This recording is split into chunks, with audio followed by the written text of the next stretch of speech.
दोस्तों अगर आपको भी चुनाव आयोग की तरफ से इस तरीके का नोटिस प्राप्त हुआ है तो फिर आपको क्या करना है और जो ड्राफ्ट सूची जारी हुई है उसमें अपना नाम कैसे चेक करना है वो मैं आपको इस वीडियो में बताने वाला हूं। तो इस वीडियो को एंड तक जरूर देखिएगा जिससे कि आपको पूरी जानकारी इसमें समझ में आ सके। और चैनल पर पहली बार आए हैं तो इसको सब्सक्राइब जरूर कर लीजिएगा जिससे आपको इस तरीके की अपडेट और जानकारी मिलती रहे।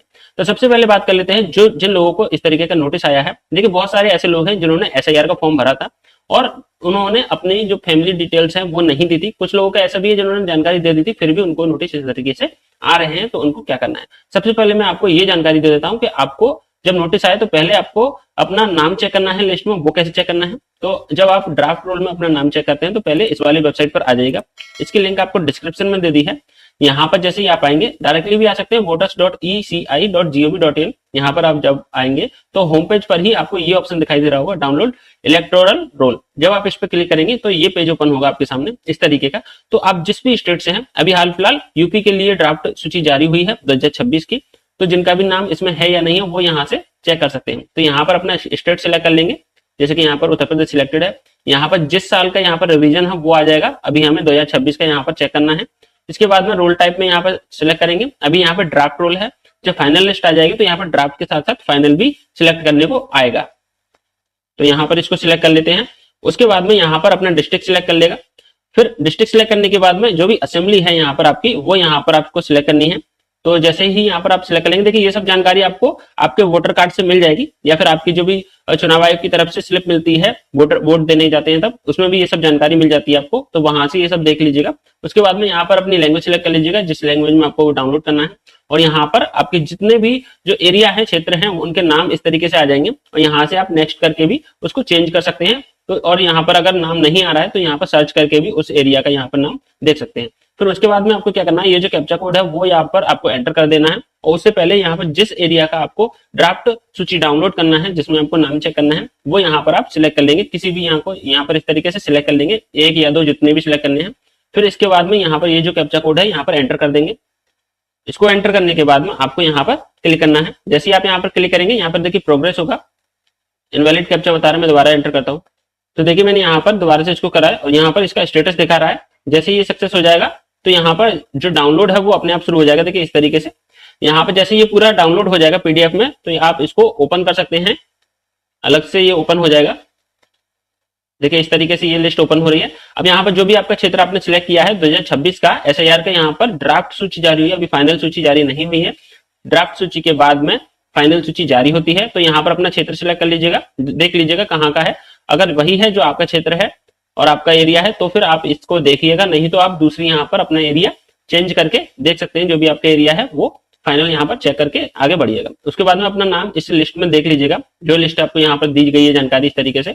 अगर आपका नाम इसमें है तो कोई दिक्कत नहीं है। अगर आपका नाम इसमें नहीं है तो फिर आपको क्या करना है, उसके लिए मैं आपको दो तरीके बता रहा हूँ। पहला तो आपको अगर आपने जानकारी अपनी फैमिली की जानकारी नहीं दी है जैसे कि मांगा गया था तो फिर आपको इस तरीके का नोटिस आएगा। देखिए ये जो नोटिस है इस तरीके का नोटिस आएगा। यहाँ पर आपको देखिए साफ साफ लिखा हुआ है निर्वाचक का नाम, जिसका भी यहाँ पर नाम होगा वो आएगा। फोटो पहचान पत्र यहाँ पर इस तरीके से आ जाएगी। सारी जानकारी होगी, कौन सा एरिया है, भाग क्रम संख्या, ये सब आएगा, पता भी आएगा आपका। उसके बाद में यहाँ पर आपको जानकारी दी जा रही है आपके विधानसभा क्षेत्र में निर्वाचन नामावली विशेष गहन पुनरीक्षण एसआईआर चल रहा है। आपका विधिवत हस्ताक्षरित परिगणना प्रपत्र प्राप्त हो गया। जांच के बाद यह प्राप्त किया गया है कि आपने अपने या अपने रिश्तेदारों से संबंधित विवरण नहीं भरा है। यानी बहुत सारे ऐसे लोग हैं जिन्होंने अपने पिताजी की जो 2003 की 2002 की जो लिस्ट थी उसका नाम या उसका विवरण यहाँ पर नहीं भरा है, या फिर जो भी इनके रिश्तेदार हैं उनकी जानकारी यहाँ पर नहीं भरी थी, उनको ये नोटिस जा रहा है।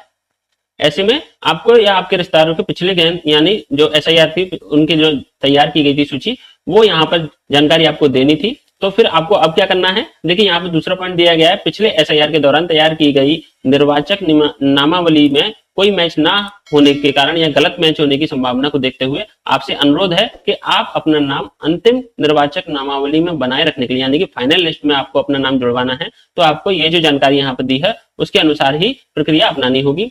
तो ईसीआईसी द्वारा बताए गए मूल दस्तावेज, ये जो डॉक्यूमेंट यहाँ पर मैं अभी आपको बताऊंगा कौन कौन से डॉक्यूमेंट है वो आपको यहाँ पर जमा करने हैं। और कहाँ पर जमा करने हैं, कितनी तारीख तक जमा करने हैं, वो आपको यहाँ पर डेट इस तरीके से आ जाएगी। तो वो आप चेक कर लीजिएगा, अपने बीएलओ से संपर्क कर लीजिएगा और वो आपकी इसमें सहायता जरूर करेंगे। फिर उसके बाद में देखिए यहाँ पर क्या करना है, जो भी यहाँ पर जानकारी दी है वो यहाँ पर आपको पढ़ लेनी है, कौन कौन से डॉक्यूमेंट है जो कि आपको यहाँ पर लगाने हैं।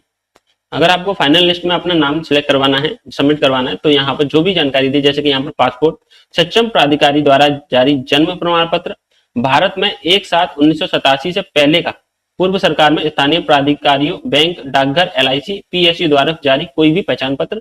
इसके अलावा कोई भी आपके मान्यता प्राप्त बोर्ड है, विश्वविद्यालय द्वारा जारी मैट्रिक या शैक्षिक प्रमाण पत्र। इसके अलावा यहाँ पर निवास प्रमाण पत्र भी आप लगा सकते हैं, वन अधिकार प्रमाण पत्र लगा सकते हैं। इसके अलावा अपना अन्य पिछड़ा वर्ग, अनुसूचित जाति, अनुसूचित जनजाति या फिर कोई भी जाति प्रमाण पत्र आप लगा सकते हैं।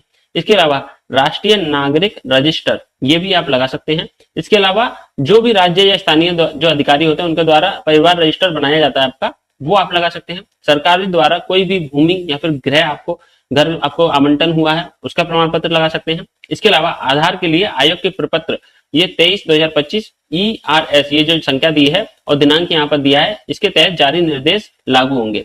अब इसमें देखिए कौन कौन से डॉक्यूमेंट की जरूरत पड़ेगी। यहाँ पर देखिए कैटेगरी डिसाइड कर दी गई है, आप किस कैटेगरी में आते हैं वो आप चेक कर लीजिएगा। पहली जो कैटेगरी ए है, जिनका जन्म 1 जुलाई 1987 से पहले हुआ था और उनका नाम वोटर लिस्ट में भी शामिल है, उनको तो सिर्फ जो आपकी 2003 की वोटर लिस्ट है उसकी फोटोकॉपी आपको जमा करनी है और कुछ आपको नहीं देना है। तो ये जो पहली कैटेगरी है ये उन लोगों के लिए जो अपनी जानकारी नहीं दे पाए थे उनके लिए है। दूसरी कैटेगरी बी, जिनका जन्म 1 जुलाई 1987 से पहले हुआ है लेकिन 2003 की वोटर लिस्ट में उनका विवरण नहीं है, तो उनको क्या करना है, उनको जो 11 डॉक्यूमेंट दिए हैं उनमें से कोई भी डॉक्यूमेंट यहाँ पर आपको लगाना है। जैसे ऊपर आपको जानकारी दी गई है उनमें से कोई भी डॉक्यूमेंट आपको लगाना है। अब सी कैटेगरी में जिनका जन्म 1 जुलाई 1987 से 2 दिसंबर 2004 के बीच हुआ है, उनको 2 डॉक्यूमेंट देने हैं।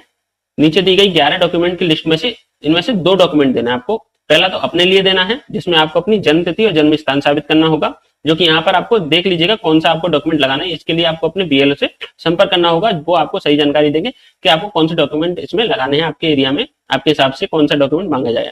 और दूसरा जो कैटेगरी है यहाँ पर देखिए, इसमें जो ऑप्शन दिया है माँ या बाप के कोई भी एक यहाँ पर डॉक्यूमेंट लगेगा जिनके उनकी जन्म तिथि या जन्म स्थान निर्धारित हो, यानी उनके लिए 2 यहाँ पर डॉक्यूमेंट लगाए जाएंगे। चौथी कैटेगरी जिनका जन्म 2 दिसंबर 2004 के बाद हुआ है, उनमें यहाँ पर 3 डॉक्यूमेंट लगेंगे। पहला अपने लिए भी डॉक्यूमेंट लगेगा, फिर पिताजी के लिए और माँ के लिए, यानी कि 3 डॉक्यूमेंट इनको लगाने पड़ेंगे। उसके बाद में यहाँ पर जरूरी बात लिखी है, माँ और बाप के डॉक्यूमेंट के लिए अगर कैटेगरी C और D है तो वोटरों को माता पिता का नाम वोटर लिस्ट में है तो उनके जन्म के सबूत के तौर पर उसी लिस्ट की फोटोकॉपी ही काफी है। यानी कि अगर आपके माता या पिता का नाम 2003 की सूची में है तो आपको डॉक्यूमेंट इस तरीके के देने की जरूरत नहीं है, सिर्फ उसी जो लिस्ट है 2003 की उसकी फोटोकॉपी आप उसमें लगा दीजिएगा। यह फोटोकॉपी आप अपने BLO से मिल जाएगी और वहां ऑनलाइन भी डाउनलोड कर सकते हैं। आप BLO से संपर्क करेंगे तो आपको इस तरीके से ये जो जानकारी है वो मिल जाएगी और आपको ये जो नोटिस है उसका जो भी आपको प्रक्रिया है वो अपनाने के बाद में जो फाइनल लिस्ट जारी होगी SIR की, वो आपका यहाँ पर नाम शामिल हो जाएगा। एक बार मैं फिर से बता देता हूं आपको, यहाँ पर देखिए ऑफिशियल वेबसाइट पर आ जाइएगा, यहाँ पर अपना जो भी स्टेट है वो सिलेक्ट करिएगा। ईयर ऑफ रिवीजन यहाँ से 2026 सिलेक्ट करेंगे। अभी ड्राफ्ट रोल आ रहा है, फाइनल सूची में आपको नाम जुड़वाना है तो फिर आपको यहाँ पर फाइनल जब आ जाएगा तब सिलेक्ट करिएगा। अभी ड्राफ्ट में यहाँ पे सिलेक्ट करिएगा, यहाँ अपना डिस्ट्रिक्ट सिलेक्ट करेंगे, असेंबली सिलेक्ट करेंगे, लैंग्वेज, और इस तरीके से यहाँ से कोई भी अपना एरिया सिलेक्ट कर लेंगे जो एरिया है आपका, और जो इस तरीके की लिस्ट है उसमें अपना नाम यहाँ पर आप चेक कर लीजिएगा। नाम चेक करने के बाद में आपको यह निर्धारित करना है कि आप किस कैटेगरी में, अगर आपका नाम है फिर तो आपको कोई दिक्कत नहीं होनी चाहिए, अगर नाम नहीं है तो फिर आप ये डिसाइड कीजिए आप किस कैटेगरी में। क्या आपका नाम पहले जो लिस्ट है 2003 की उसमें है तो आप A कैटेगरी में है, आपको सिंपली अपनी फोटोकॉपी यहाँ पर लगा देनी है, कोई दिक्कत नहीं है। अगर आप B कैटेगरी में है तो आपको यहाँ पर अपने जिनके जो डॉक्यूमेंट हैं 11 डॉक्यूमेंट उनमें से कोई भी एक डॉक्यूमेंट देना होगा। अगर C कैटेगरी में है तो आपको अपने लिए भी डॉक्यूमेंट देना है और अपने माता पिता के लिए भी देने हैं, और D कैटेगरी में है तो अपने लिए और माता पिता के लिए दोनों के लिए अलग अलग डॉक्यूमेंट देने हैं। तो इस वाली नोटिफिकेशन को आप अच्छी तरीके से पढ़ लीजिएगा, जो आपको नोटिफिकेशन मिला होगा उसके अनुसार आपको ये सारे डॉक्यूमेंट जमा करने हैं। तो आशा है दोस्तों आपको ये जानकारी पसंद आई होगी। ऐसी ही जानकारी और अन्य सरकारी योजनाओं की अपडेट के लिए हमारे चैनल को सब्सक्राइब जरूर कर लीजिएगा। ये जानकारी पसंद आई हो तो अपने दोस्तों के साथ शेयर जरूर कीजिएगा। धन्यवाद।